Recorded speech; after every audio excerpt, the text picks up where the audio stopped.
તો રાજકોટની ઘટનામાં આખરે એ જ થયું. તો રાજકોટની ઘટનાને લઈને આ મહત્વના સમાચાર સામે આવ્યા છે, જ્યાં હલકુ લોહી હવાલદારનો ઘાટ ફરી ગળાયો છે. તો અંતે નાની માછલીઓનો જ ભોગ લઈ લેવામાં આવ્યો છે. રાજકોટની જે દુર્ઘટના હતી તેમાં નાની માછલીઓનો ભોગ લઈને સંતોષ માનવામાં આવ્યો છે. તો રાજકોટમાં જે ગોઝારી દુર્ઘટના સર્જાઈ હતી ત્યારે મોટા મગરમચ્છો સામે પગલાં ક્યારે લેવાશે તે એક મોટો પ્રશ્ન છે. તો શું મોટા અધિકારીઓની કોઈ જ જવાબદારી રહેતી નથી? આખરે ક્યારે મોટા અધિકારીઓ સામે પગલાં લેવાશે?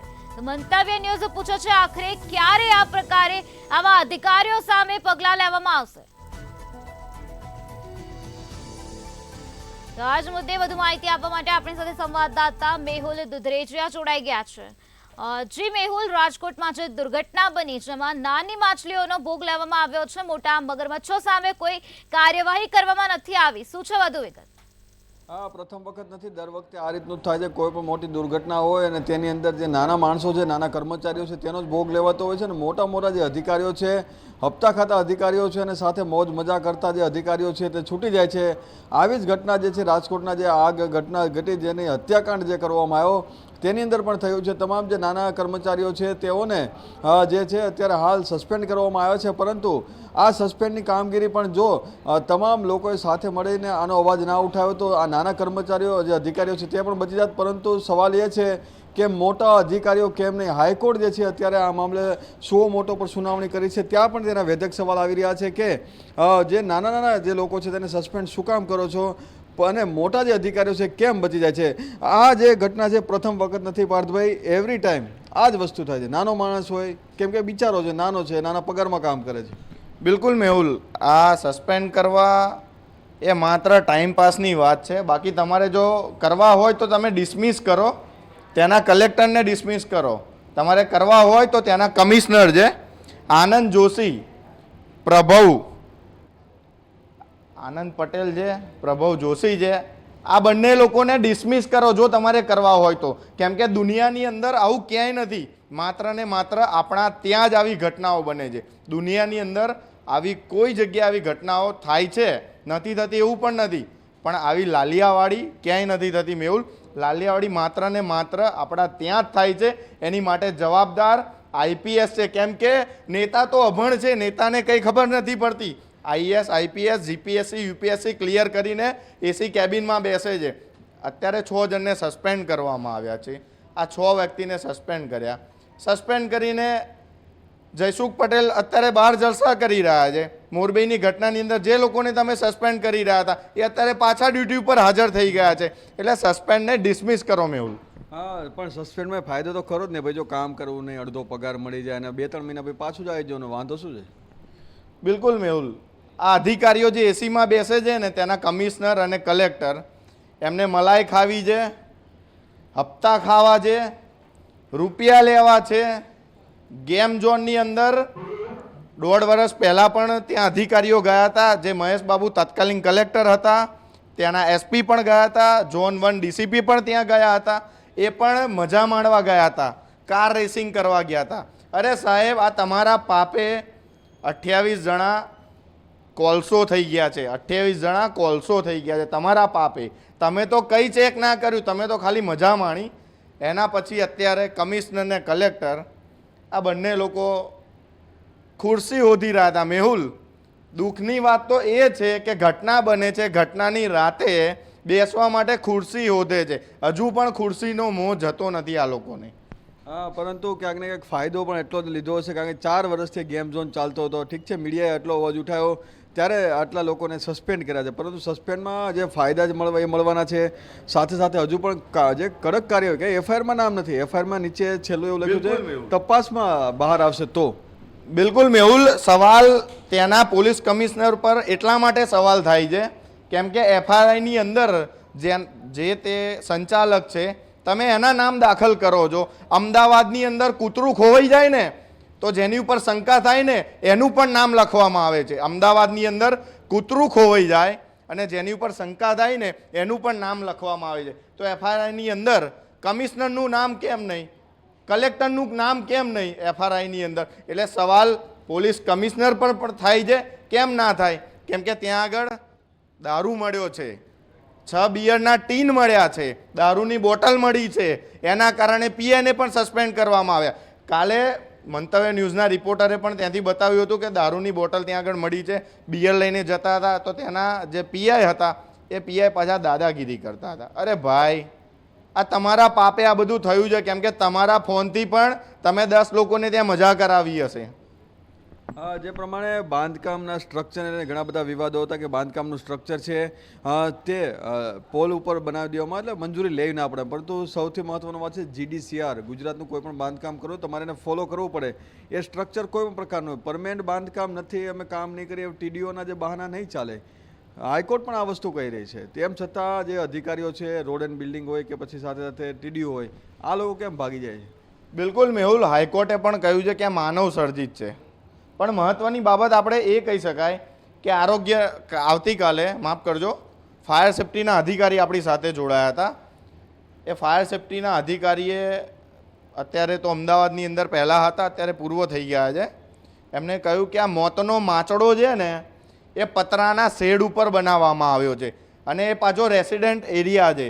રેસિડેન્ટ એરિયાની અંદર મોતનો આ જે ગેમ ઝોનનો માચડો છે ને એ બની જ ના શકે, કોઈ પણ સંજોગોની અંદર ના બની શકે. પણ સવાલ ત્યાં ઊભો થાય છે કે આવું આપણા ત્યાં જ શક્ય છે, કેમ કે 100 ગેમ ઝોન ગુજરાતની અંદર 100 ગેમ ઝોન બંધ કરવામાં આવ્યા માત્ર 12 કલાકની અંદર. 50 ગેમ ઝોનની અંદર તો NOC નથી. આ તો ઘટના બની એટલા માટે ખબર પડી. આવી તો કેટલી જગ્યાએ હજુ પણ ધમધમતા હશે ફાયર સેફ્ટી વગર. તો જે પ્રમાણે અત્યારે કામગીરીના નામે જે અલગ અલગ ચેકિંગ હાથ ધરવામાં આવે છે એમાં કટકી કાંડ તો થશે, કારણ કે તમારી પાસે NOC નથી, તમારી પાસે આ નથી, તમારી પાસે પેલું નથી, તો હવે બીજો પ્રકારનો ધંધો ચાલુ થઈ જશે. બિલકુલ મેહુલ, આની અંદર છે ને ચૂપ રહીશું ને તો બળીને ખાક થઈ જઈશું. ચૂપ રહેવાની જરૂર નથી. વાત જો આગ લાગી છે, ચલો NOC હોત તો આપણે માની લીધું, બરાબર, NOC હોય તો પણ માની લઈએ.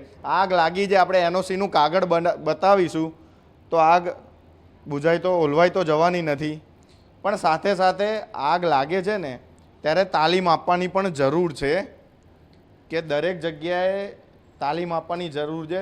જે અત્યાર સુધી પબ્લિસિટી કરવામાં આવે છે ને આ વાતની ગંભીરતાથી ફાયર સેફ્ટી હંમેશા લેતું જ નથી. કેમ કે મને જ નથી આવડતું, લો આગ લાગતી હોય તો ફાયર સેફ્ટીના સાધનો કેવી રીતે ચલાવવા, મને જ નથી આવડતું, એટલે એની તાલીમ આપવી જોઈએ મેહુલ. તો જે ટ્રેનિંગની જે મોટી મોટી વાતો કરો, ઘણી વખત મેં ફોટા પણ ઘણા બધા ગ્રુપની અંદર જોયા છે ફાયરના, કે ટ્રેનિંગ કરીએ છીએ, પણ લોકો હેપતાઈ જતા હોય છે. ચલો ઠીક છે, બધી વસ્તુ સામાન્ય વસ્તુ, પરંતુ જે પરિવારજનનું છે, કારણ કે 28 પરિવાર જે છે તેના વડીલો બાળકો એ ગયા છે, દુઃખ એ વાતનું છે. અધિકારીઓને સજા થવી જ જોઈએ. બિલકુલ મેહુલ, છેલ્લા 2 દિવસથી બૂમો પાડીને કહું છું કે કલેક્ટર અને કમિશનરને સસ્પેન્ડને ડિસમિસ કરો. તમે એકવાર FRIમાં નામ તો દાખલ કરો, બાકી આપણી ન્યાયપાલિકા જોઈ લેશે એમને ગુનો કર્યો છે કે નથી કર્યો, આ 28 લોકોની હત્યા કરી છે કે નથી કરી. પણ તમે ખાલી FRIની અંદર એ લોકોના નામ તો દાખલ કરો મેહુલ. તો જે પ્રમાણે પોલીસ કમિશનર પર કાલે ચાલુ પ્રેસ કોન્ફરન્સમાં જતા રહેલા, સવાલ જવાબ નથી એની પાસે. સરકાર અત્યારે હાઈકોર્ટની અંદર કહી રહી છે કે અમે 6 ને સસ્પેન્ડ કરી દીધા છે, અમે કામગીરી કર્યા છે, પરંતુ હાઈકોર્ટે એવી નોંધ લીધી છે કે તમારે ઉતાવળ છે ને, તમે ફટાફટ FIR કરી દીધી, તમે ફટાફટ માચડો જે છે આખો એ હટાવવાની કામગીરી, એટલે ક્યાંક સબૂતો સાથે છેડછાડ કરવાની તૈયારીઓ કરવામાં આવી છે. બિલકુલ, સબૂતો સાથે છેડછાડ તો ત્યારે થઈ હતી કે જે કેમિકલના ડ્રમ ભરેલા હતા એની ઉપર એક કાગળ લખવામાં આવતું હોય છે કે કઈ કંપનીનું છે, ક્યાંથી આવેલું છે. એ છેડછાડ ત્યારે જ થઈ હતી કે કાગળ બધા ઉખાડી લેવામાં આવ્યા હતા. આ કોણે કર્યું એ તો મારો રામ જાણે. પણ મહત્ત્વની બાબત એ છે, જો કાલે કમિશનરને સવાલ કરવામાં આવે, પોલીસ કમિશનરને, તો પોલીસ કમિશનર ઊભા થઈને ત્યાંથી ભાગી ગયા હસતા હસતા. અરે સાહેબ, થોડી તો શરમ કરો, 28 લોકોના મોત થયા છે, તમે હસો છો. ત્યાં આગળ પેલા ધારાસભ્ય જાય છે, ધારાસભ્ય ખીખી ખાખા કરે છે, પણ તમારા પાપે થયું છે ધારાસભ્ય સાહેબ. ત્યાંથી તમે નીકળતા હશો તો આ મોતનો માચડો તમને દેખાયો નહીં હોય, ત્યાંના કોર્પોરેટરને નહીં દેખાયો હોય. અરે આપણે માની લઈએ ત્યાંથી પૂર્વ આપણે ત્યાં આગળ જે કોંગ્રેસના નેતાઓ, જે કોંગ્રેસના નેતાઓને પણ નહીં દેખાયો આ મોતનો માચડો. આ સાથે શહેર પ્રમુખ જે છે ભાજપના એ તો તે મીઠી નીંદર માણી લીધા, પરંતુ સાથે હજી પણ છેલ્લા બે દિવસ 48 કલાક જેટલો સમય થઈ રહ્યો છે. ત્યાંના પરિવારજન છે ત્યાં ગ્રાઉન્ડમાં જ બેઠી રહ્યા છે કારણ પોતાના વ્યક્તિને શોધવા માટે, અને પેલા ભાઈ મીઠી નીંદર માણે છે. ક્યાંક ને ક્યાંક મજાક બનાવી રાખ્યો છે આ બધાએ. બિલકુલ, આજે ને 28 લોકો કોલસા થઈ ગયા છે, કોલસો. પણ હવે છે ને આ વાતની 6 લોકોને સસ્પેન્ડ કરવામાં આવે છે. મોરબીની ઘટનાની અંદર જયસુખભાઈ જલસા કરી રહ્યા છે, તક્ષશિલા કાંડના આરોપીઓ બહાર ફરી રહ્યા છે. આ ઘટનાની અંદર મુખ્યમંત્રી જ્યારે કાલે રાજકોટની મુલાકાતે હતા, ત્યારબાદ જે પરત ફરી રહ્યા હતા એરપોર્ટે, ત્યાંના કમિશનર અને કલેક્ટરને ત્યાં તતડાવ્યા હતા. એટલે ત્યાં મુખ્યમંત્રીના સ્વભાવથી અલગ કાલે હતા અને કમિશનર અને કલેક્ટરને તતડાવ્યા હતા. એટલે મને એવું લાગે છે કે સાંજ સુધીની અંદર આની અંદર કલેક્ટર કે કમિશનરને સસ્પેન્ડ કરવામાં આવી શકે છે. નહીં, મુદ્દો સસ્પેન્ડ કરવાથી નહીં. મુદ્દો ફક્ત એટલો જ છે કે એની સામે એફઆઈઆર કેમ ના કરવી, એને આરોપી કેમ ના બનાવવા, સસ્પેન્ડ શું કામ? બિલકુલ મેહુલ, આરોપી કેમ ના બનાવાય એનું કારણ કહું. આરોપી કેમ ના બનાવાય એની પહેલી વાત છે કેમ કે ટેબલ નીચે મલાઈ આવે છે, ટેબલ ઉપર પૈસા આવે છે.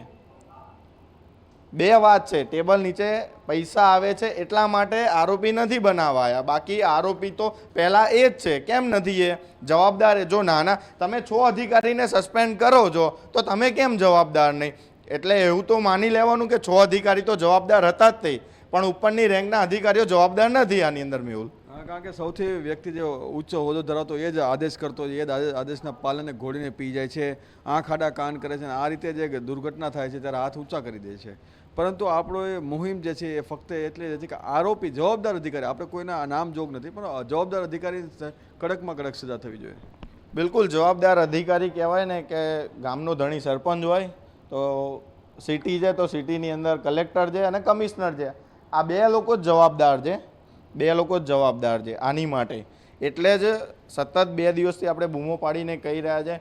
મુખ્યમંત્રી સાહેબને પણ આપણે વિનંતી કરી હતી કે આ બંને લોકોને બળતરફ કરો, જેથી કરીને ગુજરાતની અંદર એક દાખલો બેસે. કેમ કે અધિકારીઓ માત્ર એસીમાં બેસીને ગ્રીન પેનથી સહી કરતા હોય છે, રિયાલિટી ચેક નથી કરતા. જો જ્યારે રિયાલિટી ચેક થશે તો આવી એક પણ ઘટના નહીં બને.